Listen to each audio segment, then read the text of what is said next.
या ठिकाणी आपण पाहतो 11.2 व्हेरिएशनमधलं 11.1 आपण ऑलरेडीच पाहिलेलं आहे. 11.2 मधलं गणित आपण सोडूयात ह्या पूर्ण व्हिडिओमध्ये. तर व्हिडिओ शेवटपर्यंत पहा आणि आवडल्यास मात्र सबस्क्राईब आणि लाईक करायला विसरू नका. चला तर पहिलं गणित घेऊया बघा या ठिकाणी. If the cost of 9 kg Alfonso mangoes is 1414 rupees, so what is the cost of 2.5 kg Alfonso mangoes. या ठिकाणी 9 kg ची रक्कम तुम्हाला एवढी दिलेली आहे, 2.5 ची काढायची आहे. म्हणजे याच्या अर्थी याचं केजी म्हणजे किलोग्रॅम कमी झालेला आहे, त्या अर्थी रुपये देखील कमी होणार आहेत. दोन्ही क्वांटिटीज टर्म जे आहेत ते कमी होत आहेत ह्या ठिकाणी, म्हणजे डायरेक्ट प्रोपोर्शन आहे. इनव्हर्समध्ये काय असतं, एक कमी होती एक जास्त होती, त्या ठिकाणी दोन्ही कमी होत आहेत. यामुळे एक आहे डायरेक्ट प्रोपोर्शन, डायरेक्ट व्हेरिएशनचं उदाहरण आहे. त्यामुळे तुम्हाला काय सांगितलं मी मागच्या उदाहरण संघ सोडवतानाच अगोदर ओळखायचं आहे. काय ओळखायचं आहे आपल्याला की व्हेरिएशन कोणतं आहे. मग डायरेक्ट व्हेरिएशन द्या इथं, डायरेक्ट व्हेरिएशन. डायरेक्ट व्हेरिएशनचं उदाहरण आहे काय आहे, 9 kg किती रुपये मित्रांनो, 1440ला आहे. तर 2.5 kg किती रुपयाला, असं उदाहरण तयार होईल. डायरेक्ट म्हणजे तुम्हाला सांगितलं मी क्रॉस मल्टिप्लिकेशनसाठी मी असं लिहिलेलं आहे मित्रांनो, आहे की नाही, रेशिओमध्ये लिहिलेलं नाही. आणि डायरेक्ट व्हेरिएशनचं परत एक तुम्हाला ते महत्त्वाचं वाक्य जे पहिल्या एक्सरसाइजमध्ये बघितलेलं आहे आपण, की जेव्हा डायरेक्ट व्हेरिएशन असतं तेव्हा त्यांचा जो रेशिओ असतो त्या दोन टर्मचा तो सेम असतो. आता याचा जो रेशिओ येईल आपण काटाकाटी करून तोच रेशिओ या खालच्याचा देखील बनायला पाहिजे, तरच ते उत्तर बरोबर येतं. पण या ठिकाणी डायरेक्ट असल्यामुळे आपण क्रॉस मल्टिप्लिकेशन करूया. याच्यामध्ये जास्त विचार करत बसायची गरज नाही. या ठिकाणी बघा 2.5 इंटू 1440 डिवाइड बाय 9. आता 9 1 जा 9, 9 1 जा 9, किती वेळेला खाली 5 आणि 4 54 झाले. 9 सक 54 आणि 0 उरलं काय मित्रांनो, बघा ते लिहून काढा इथं. 2.5 इंटू 160. आता 0 ॲज इट इज, बरोबर, 0 ॲज इट इज. 16 85, 80ला 0, 8 आले 8, 16 दोन्ही 32 आणि 40. या ठिकाणी हे असं उत्तर आले. पण इथं काय आहे मित्रांनो, दशांश चिन्ह आहे. तर मग दशांश चिन्हानंतर एक संख्या पाहिजे. त्यामुळे गुणाकारामध्ये जेव्हा गुणाकारामध्ये दशांश चिन्ह असेल ते काय होतं, एक घरं पुढे जात असतं की नाही. म्हणजे इथं काय येईल आपलं उत्तर 400 उत्तर येईल. काय येईल 400, म्हणजे पर्याय क्रमांक 2 ह्या ठिकाणी आपलं उत्तर आहे 400 रुपये. हे असं आपल्याला काढायचं आहे. आणि आपण कोणतं वाक्य सांगितलं तुम्हाला, डायरेक्ट व्हेरिएशन म्हणजे त्यांचा रेशिओ सेम पाहिजे. याची काटाकाटी करून रेशिओ जो शेवटी आपण गुणाकार शेवटी काय येणार तुम्हाला 2.5 इंटू 160 येणार आहे. यांचं जर रेशिओ जर काढायचं म्हटलं तरी बी लक्षामध्ये पण ध्यानात राहू द्या. अशा प्रकारे आपल्याला गणित सोडवायचं आहे. नमस्कार मित्रांनो, बघा या ठिकाणी आपण एका स्कॉलरशिपमधलं मॅथ पाहत आहोत. त्यातला हा आपला लेसन आहे व्हेरिएशन. त्यातला हा 11.2 एक्सरसाइज क्रमांक आहे. पहिला प्रश्न आहे त्यातला, a train takes 210 minutes to cover a distance of 126 kilometre with the same speed is same here. Okay, so how long will it take to cover a distance of 168 kilometre. Look at that pillow, look at that guys. 210 minutes to cover distance 126 kilometers. So how much it will take to cover 168 kilometer?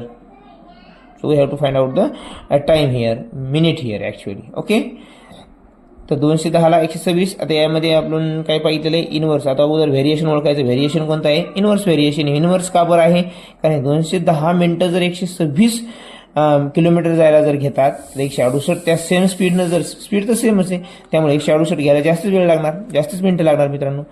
मग एक वाढायली दुसरी पण वाढत आहे. ठीक आहे या ठिकाणी, बरोबर. या ठिकाणी कोणतं व्हेरिएशन आहे, डायरेक्ट व्हेरिएशन मित्रांनो. सॉरी, या ठिकाणी हे डायरेक्ट व्हेरिएशन आहे, इनव्हर्स नाही. या ठिकाणी डायरेक्ट व्हेरिएशन आहे. कोणतं व्हेरिएशन आहे, डायरेक्ट व्हेरिएशन आहे मित्रांनो. तर मी या ठिकाणी डायरेक्ट क्रॉस मल्टिप्लिकेशन यांचा रेशिओ सामने आला पाहिजे. रेशिओ काढा किंवा क्रॉस मल्टिप्लिकेशन, कारण दोन्ही पद्धतीने करू शकतो आपण. 210 गुणिले 168 भागिले 126. सर्वात अगोदर काय करायचं मित्रांनो, व्हेरिएशन गणित करताना अगोदर व्हेरिएशन ओळखायचं कोणतं आहे, तर टाईप कोणता आहे व्हेरिएशनचा. त्यानुसार आपल्याला मग रेशिओ काढायचा आहे का त्यांचा प्रोडक्टचं मल्टिप्लिकेशन आहे ते आपल्याला कळेल. 6 2 12, 6 1 6, 6 2 12, 4 उरले, 16 2 12 गेले, 4 उरतात, 48 झाले.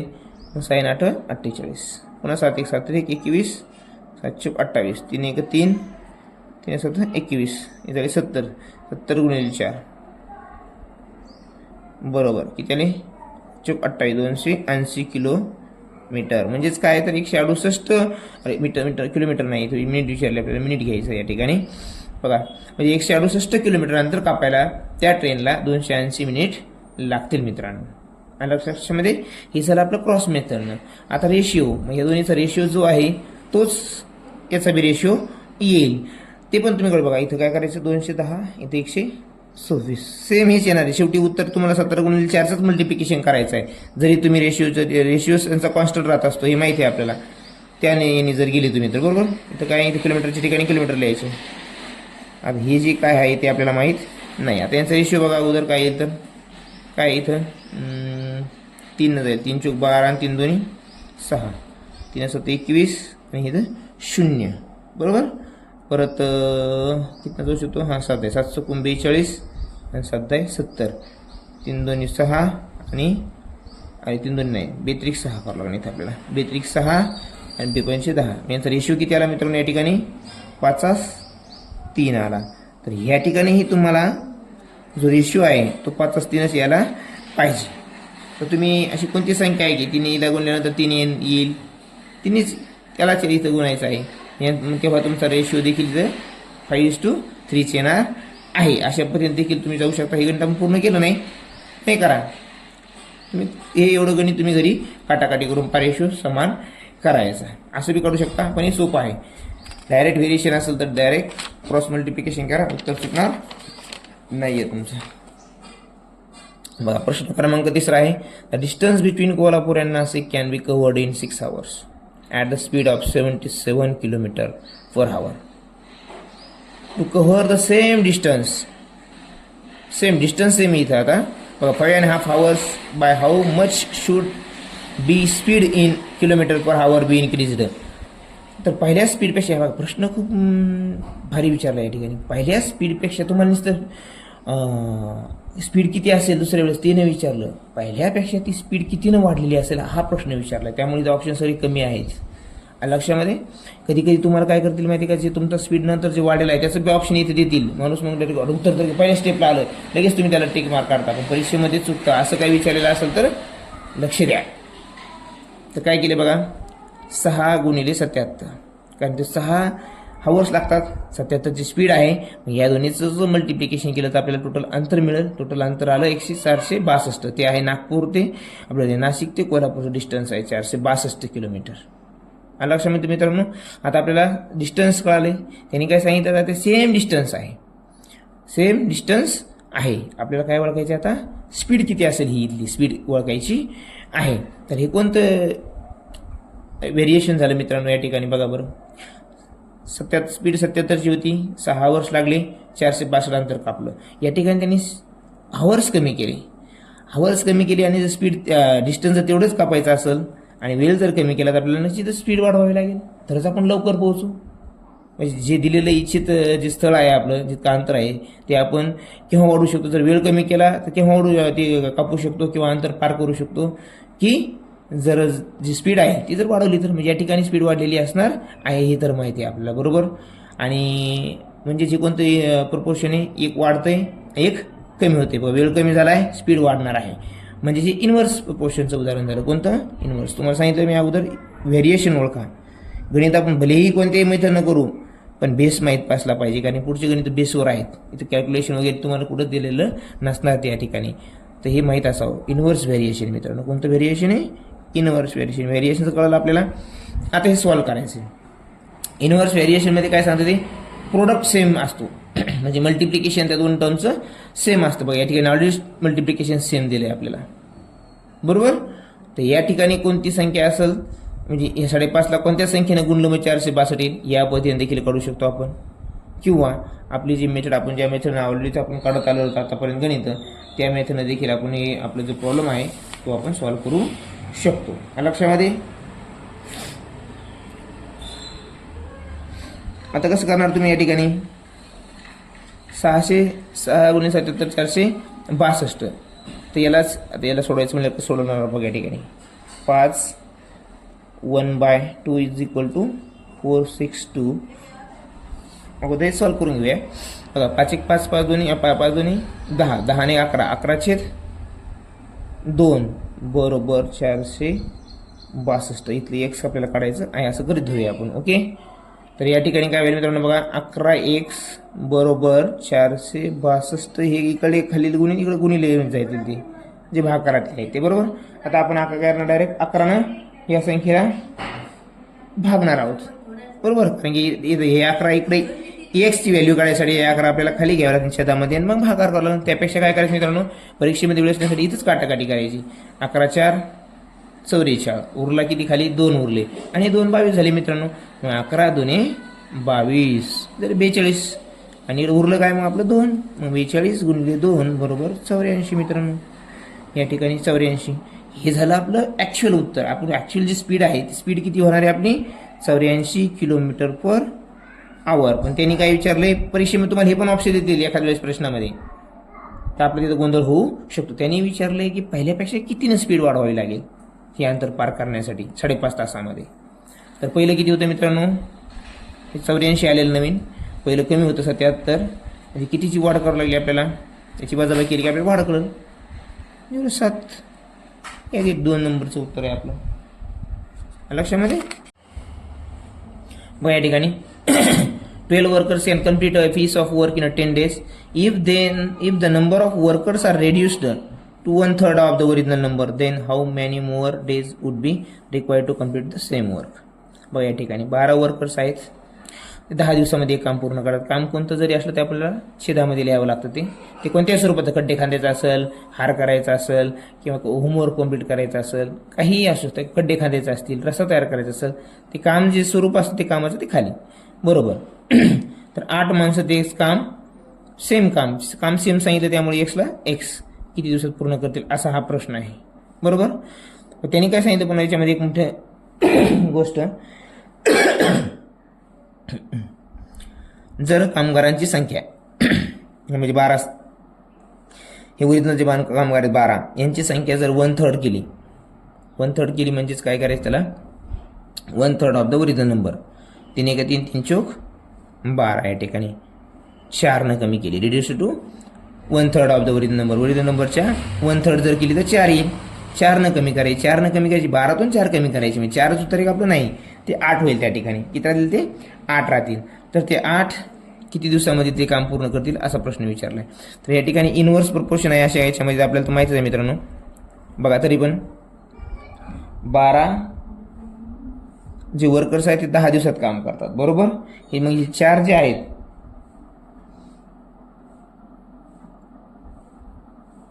4 नाही आपले किती राहिले तर 8. बरोबर, ते 8 किती दिवसात काम करतील पूर्ण हे आपल्याला उत्तर काढायचं आहे या ठिकाणी. बरोबर, आपण हे काढले, हे पण बरोबर असायला पाहिजे. तर या ठिकाणी काय होईल मित्रांनो बघा,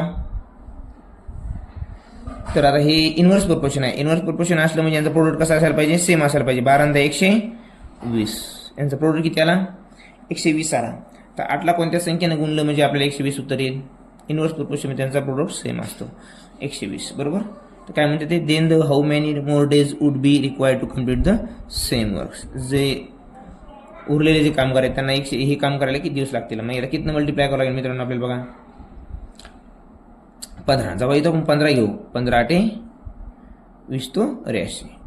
प्रोडक्ट सेम आला. बरोबर, इथं संख्या मिळाली आपल्याला 15. आता काय म्हणते ते बघा, then how many more days would be required to complete the same work. किती जास्त दिवस लागतील आपल्याला ते काम करायला या पहिल्यापेक्षा. तर पहिले किती होते मित्रांनो 10 दिवस लागायचे त्यांना, ह्या 12 वर्करला 10 दिवस लागायचे, 8 वर्करला 15 दिवस लागते. म्हणजे पहिल्यापेक्षा किती दिवस जास्त लागणार आहेत, 5 दिवस जास्त लागणार आहेत मित्रांनो. म्हणजे उत्तर काय येणार आहे आपलं, हे 5 बरोबर उत्तर असणार आहे या ठिकाणी. मग त्यांनी जर विचारलं असेल पूर्ण एकूण दिवसाचे किती दिवस जास्त लागतील समजा, तर पहिल्यापेक्षा 5 दिवस जास्त लागणार. आणि त्यांनी जर विचारलं एकूण किती दिवस लागतील 8 माणसांना पूर्ण काम करायला किती दिवस लागतील, तर 15 दिवस लागतील. दोन्ही दिलेले ऑप्शन त्यांनी इथं विचारलं काय ते महत्त्वाचं आहे. बघा विचारलं काय त्यांनी या ठिकाणी, कारण इथंच गडबड गोंधळ होतो. उत्तर सर्वांना येतात. बघा, if the number of workers are reduced to 1/3 of the original number, then how many more days would be required to complete the same work. किती पहिल्यापेक्षा किती जास्त दिवस लागणार आहे ते काम पूर्ण करायला, तर 5 दिवस जास्त लागणार आहेत, कारण एकूण त्यांना लागायले 15 दिवस, पहिले 10 होते म्हणून 5 दिवस एक्स्ट्रा लागायले. उत्तर क्रमांक आहे आपलं हे 2 नंबर्स लक्षामध्ये. आता प्रश्न क्रमांक घेऊया आपण पाचवा प्रश्न क्रमांक आहे अ vehicle covers a distance of 40 kilometre in 1 hour. So how much distance will it cover in 20 minutes at the same speed. बघा सेम स्पीड आहे. जर 42 किलोमीटर अंतर जर 1 hour म्हणजे 60 मिनिटामध्ये कव्हर होत असेल, तर 20 मिनिटामध्ये किती अंतर कव्हर होईल बघा. साहजिक याच्यापेक्षा कमी अंतर कव्हर होईल. म्हणजे हे कोणतंही डायरेक्ट व्हेरिएशनचं उदाहरण आहे मित्रांनो. कोणतं व्हेरिएशन? डायरेक्ट व्हेरिएशन आहे, बरोबर. डायरेक्ट व्हेरिएशन म्हणजे क्रॉस मल्टिप्लिकेशन करा. मग 42 गुणिले 20 भागिले 60. 20 × 20 20 × 60. 3 × 3 आणि 3 × 3 आणि 3 × 12. या ठिकाणी काय मित्रांनो हे 14 किलोमीटर अंतर येईल. किती? 14 किलोमीटर अंतर ते पार करतील. किती मिनिटामध्ये? त्या 20 मिनिटामध्ये. लक्षामध्ये डायरेक्ट व्हेरिएशन आहे. डायरेक्ट व्हेरिएशन एक आपल्याला कशावरून कळालं? कारण की दोन्ही गोष्टी एक तर वाढतायत आणि ही कमी झाली म्हणजे ही पण कमी होणार आहे, हे आपल्याला उदाहरणातून समजतं आहे.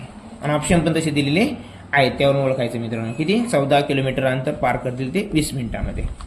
जर 60 मध्ये जर 42 होत असेल तर त्या हिशोबाने आपण ते उत्तर काढलेलं आहे. म्हणजे या ठिकाणी पुढचं गणित आहे 6 नंबरचं. 6 नंबरचं गणित काय सांगते मित्रांनो बघा. If 30 workers finish a particular job in 56 days. बघा 30 workers complete a job in 56 days. Particular job म्हणजेच काय मित्रांनो माहीत नाही आपल्याला. ते काम खाली स्वरूपात असतं, छेदाच्या स्वरूपामध्ये. आणि हाऊ मॅनी मोर वर्कर्स, तिथं पण त्याच्यावर मोर वर्कर्स ओळखाय. 30 दिले तर एक्स्ट्रा किती लागतील? More workers should be employed to finish the same job in 24 days. Days किती? इथं वर्कर्स किती माहिती का आपल्याला नाही. इथं आपण ते बॉक्स करूया किंवा वाय काही बी करा त्याला. आणि इथं तिथं 24 days पूर्ण करायचं ते सेम जॉब. लक्षामध्ये. आता हे ठिकाणी कोणतं प्रोपोर्शन आहे? Inverse proportion. इनव्हर्स प्रोपोर्शन त्यांचं प्रोडक्ट कसं पाहिजे? सेम पाहिजे आपल्याला. तर आपण तिथं ते देखील काढू शकतो. पण साहजिक आहे या ठिकाणी असा प्रश्न तयार झाला, आपण असं देखील सॉल्व्ह करू शकतो. आता इनव्हर्स प्रोपोर्शनमध्ये काय? त्यांचं प्रोडक्ट म्हणजे या दोन्हीचा गुणाकार आणि दोन्हीचा गुणाकार सारखाच असला पाहिजे. मग या दोन्हीचा गुणाकार करून पहा. तो इथं लिहा. तोच गुणाकार यांचा येण्यासाठी इथं कोणती संख्या घ्यावी लागेल? ऑप्शनमधून बघा किंवा गुणाकार करून बघा, तुम्हाला उत्तर कळून जाईल या ठिकाणी, आहे की नाही. पण या ठिकाणी आपण असं सोडवायचा प्रयत्न करूया. बघा 30 × 56 डिवाइड बाय 24. आता हे तर सेम आहे की नाही. मग काय येईल मित्रांनो? बघा 6 × 24 6 × 5 30. 4 × 4 आणि 4 × 4 आणि 4 × 16. 14 × 5 70. बरोबर. 14 × 5 70 या ठिकाणी हे बॉक्समध्ये येणार आहे. म्हणजेच काय? How many more workers should be employed to finish the same job in 24 days. पहिले वर्कर्स किती होते? 30 होते मित्रांनो. तर 30 होते आणि यानंतर आपल्याला किती लागले? 70 लागले. तर पहिल्यापेक्षा जास्त किती घ्यावे लागतील आपल्याला? तर बघा 70 मधून जर आपण 30 मायनस केले तरी 40 जास्त घ्यावे लागतील आपल्याला. उत्तर आपलं 2 आलं. या ठिकाणी 70 पण आले. मित्र काय करतात या ठिकाणी? उत्तर आपलं 70च टिक मार्क बरोबर करतात, जे आलं तेच. पण त्यांनी काय विचारलं मित्रांनो? एकूण किती तुम्हाला 24 दिवसामध्ये काम करण्यासाठी किती एम्प्लॉईज लागले ते विचारले का नाही? पहिल्यापेक्षा किती जास्त लागले. म्हणून जे उत्तर आलं त्या उत्तरातून हे कमी करायला विसरू नका. कारण की हे टीमध्ये पण आलेला प्रश्न आहे मित्रांनो. तलाठीमध्ये पण असा प्रश्न आलेले आहेत आणि मुलांचं 100% मुलांनी उत्तर काढलेत, पण त्यांना ही शेवटची स्टेप त्यांनी केली नाही. जे उत्तर आलं तेच त्यांनी गणित मारलं, उत्तर बरोबर केलेलं आहे. म्हणून हे गणित खूप इम्पॉर्टंट आहे. 100% मुलांचं कॉन्सन्ट्रेशन असल्यामुळे उत्तर येतं बरोबर, पण पर्याय निवडता येत नाही. कारण शेवटची लाईन त्यांनी वाचलेली नसते काय विचारलंय तर. लक्षामध्ये त्यामुळे खूप महत्त्वाचा प्रश्न आहे मित्रांनो. याला अंडरलाईन करा, तुमच्या जिथे हायलाईट करा. तो महत्त्वाचा प्रश्न आहे. 100% चुकतो मुलांचा. बघा इथं काय? आता इथं बेसिक आहे बघा तुमच्या गणिताचं ह्या लेसनचं. x direct proportionate to y. If x is 35, y is 14, then find which of the following is equation of variation. त्यातलं व्हेरिएशनचं उदाहरण कोणतं आहे? बघा आता हे काय आहे? Direct proportional. डायरेक्टमध्ये काय आहे मित्रांनो? त्यांचा रेशिओ कसा असतो? त्यांचा रेशिओ कसा असतो हे माहीत पाहिजे आपल्याला. Direct if there is a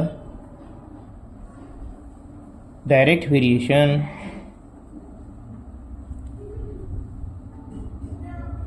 their ratio remain constant. बरोबर. मग अगोदर यांचा तुम्हाला रेशिओ काढावा लागेल. अगोदर काय x/y 30/14 7×5 = 7 2 14. म्हणजे रेशिओ जो आला तो काय आला 5:2. म्हणजे खालीलपैकी कोणत्या संख्येचं जर आपण इक्वेशन जर सॉल्व केलं तर उत्तर आपल्याला 5:2 मिळणार आहे. ते आपल्याला शोधायचं आहे या ठिकाणी. पण त्या अगोदर आपल्याला डायरेक्ट प्रोपोर्शनमध्ये त्याचा मेन थीम काय ती माहीत पाहिजे. डायरेक्ट प्रोपोर्शन असेल त्यांचा रेशिओ कॉन्स्टंट असतो. मग 5:2 आन्सर येणारं कोणतं आहे ते ओळखायचं आहे आपल्याला.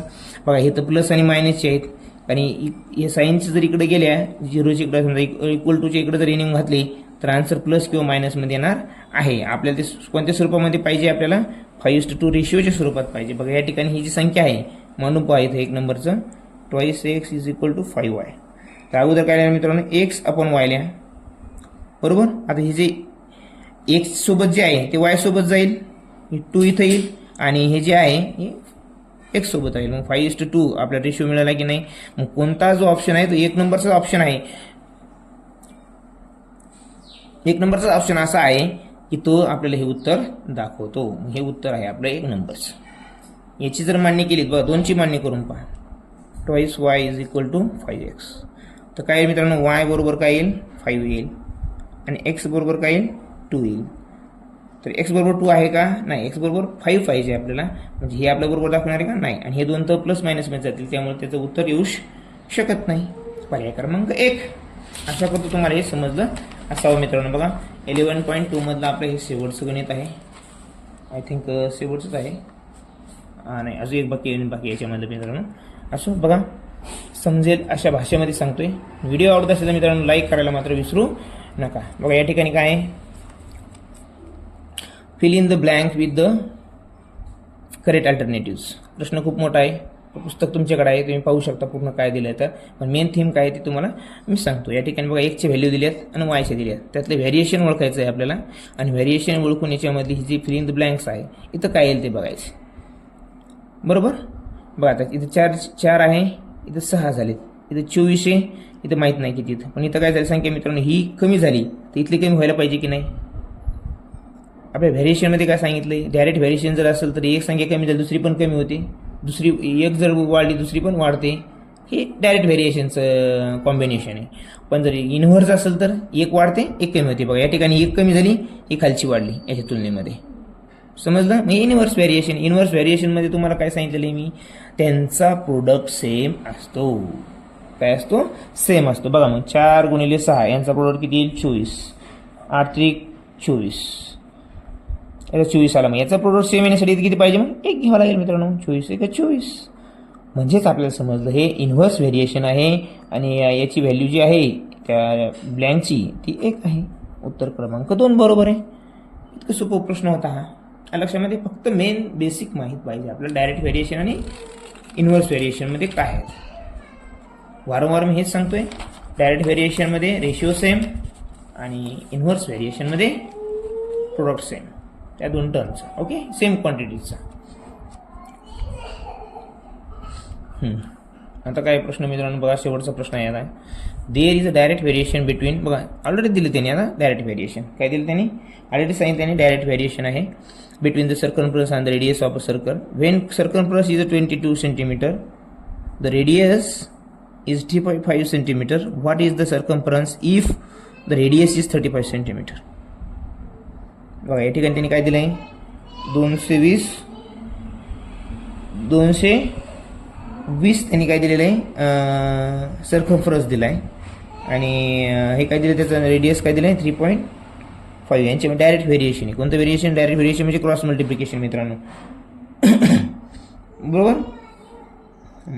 तर डायरेक्ट व्हेरिएशनमध्ये क्रॉस मल्टिप्लिकेशन असतो किंवा त्यांचा रेशिओ सेम असतो. त्यांचा रेशिओ सेम करण्यासाठी आपल्याला काय करावं लागेल मित्रांनो बघा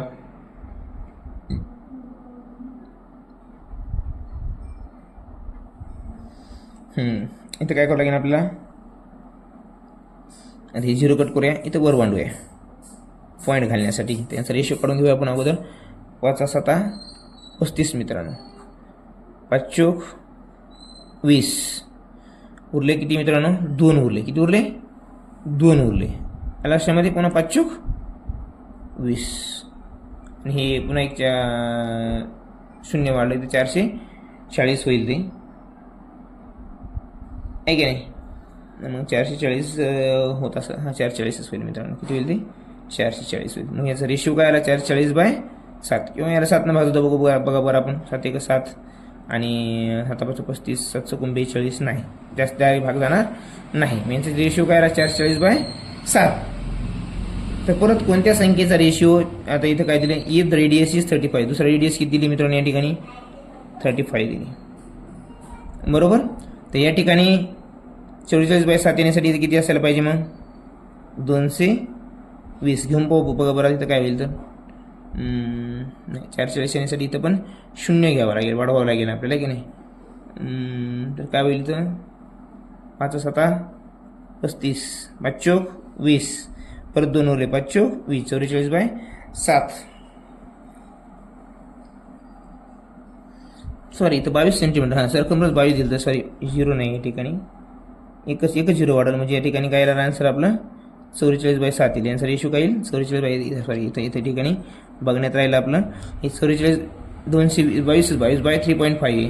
तर यांचा रेशो आला 44/7. यांचाही रेशो 44/7 येण्यासाठी 220 ऑप्शनमधून आपण घेतलं, तेव्हा रेशो सेम आला. किंवा तुम्हाला माहितीच आहे मित्रांनो, 22/7 इज इक्वल टू 7 दिलेलंच आहे आपल्याला, त्याने 35 दिलेलंच आहे. ते इथं किती येईल ते काढायचं आहे. क्रॉस मल्टिप्लिकेशन करा, सगळ्यात सोपं. 22 × 35 भागिले, आणि इथं किती होतं, 3.7 आहे, सॉरी इथं 7 नाही, 3.5 आहे, इथं 3.5, बरोबर. क्रॉस मल्टिप्लिकेशन करायला आपण, तर काय येईल, इथे 0 वाढल, 35 10 होईल, आणि 22 × 10 होईल शेवटी. तर उत्तर येईल 220 सेंटीमीटर. असं देखील तुम्ही करू शकता. आणि हे आपण कशावरून केलं, तर रेशिओवरून. डायरेक्ट व्हेरिएशन तिने ऑलरेडी दिले, त्यामुळे यांचा रेशिओ सेम असणार आहे, म्हणून हे उत्तर आपण काढलं. आणि जर डायरेक्ट असेल तर क्रॉस मल्टिप्लिकेशन केलं की आपल्याला उत्तर तर सहज मिळून जातं. ही मेथड कधी तुम्ही सेकंड वापरा मित्रांनो, फक्त व्हेरिएशन आहे म्हणून आपल्याला व्हेरिएशन थ्रू जावं लागतं, पण याचं दुसरी देखील मेथड आहे, हीच वापरा. तर अशा प्रकारे आपण 11.2 बघितलेला आहे. आशा करतो आपल्याला समजलं असेल तर व्हिडिओला लाईक मात्र करायला विसरू नका. धन्यवाद.